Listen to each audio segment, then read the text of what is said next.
pain perdu, c'est délicieux, et cela relève de l'art d'accommoder les restes, de faire du bon avec ce que l'on n'a pas voulu jeter. En cette période de rentrée, je voudrais vous parler du combat spirituel qui consiste aussi pour le Seigneur à faire du bon avec ce que l'on n'a pas jeté. Allons-y.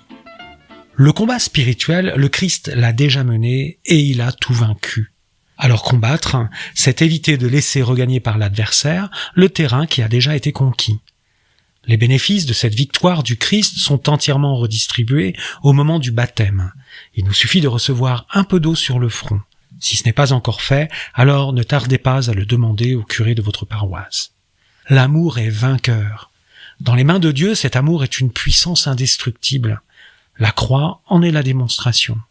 Le problème est que dans nos mains, l'amour est fragile. Là se trouve le combat. Il nous faut lutter pour rendre cet amour à Dieu, alors que des forces et des obstacles s'y opposent.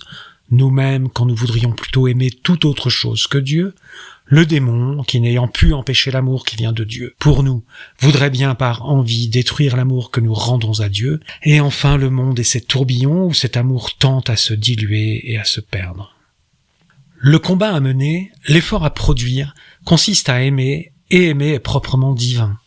Ne pas savoir aimer Dieu et notre prochain selon Dieu est précisément la maladie dont le Christ est venu nous guérir. Alors, pas de panique. S'il est vrai que notre salut dépend de l'amour que nous avons pour Dieu, rassurons-nous car l'amour de Dieu a été répandu en nos cœurs par l'Esprit Saint qui nous a été donné, lit-on dans l'Épître aux Romains au chapitre 5, verset 5. Pas besoin de contorsion ou de se cuire la rate au courbouillon. La difficulté n'est pas d'allumer nous-mêmes cette flamme d'amour, ce serait d'ailleurs insurmontable, mais à veiller à ce que les ennemis de cette flamme ne parviennent pas à l'éteindre. Or, même pour cette lutte, Dieu nous aide. Il nous donne tous les bénéfices des victoires qu'il a lui-même déjà remportées, en particulier grâce aux sacrements qu'il distribue dans son Église. Notre héroïsme à nous, c'est de nous laisser aimer, c'est-à-dire éviter tout ce qui nous empêcherait d'être unis à Dieu qui nous aime. Le combat spirituel est saint en lui-même.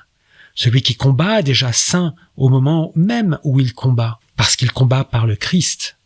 D'ailleurs, la sainteté n'est pas dans la victoire. Dans la victoire se trouve la récompense, et ceci nous réconforte. Est bienheureux celui qui combat.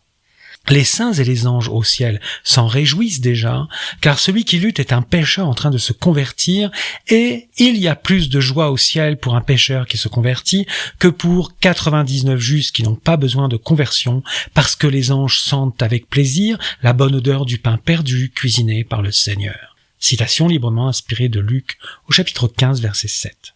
Dès lors, celui-ci est déjà divin, qui s'efforce de le devenir, car s'il veut être meilleur, c'est grâce à l'Esprit qui le guide et déjà habite en lui.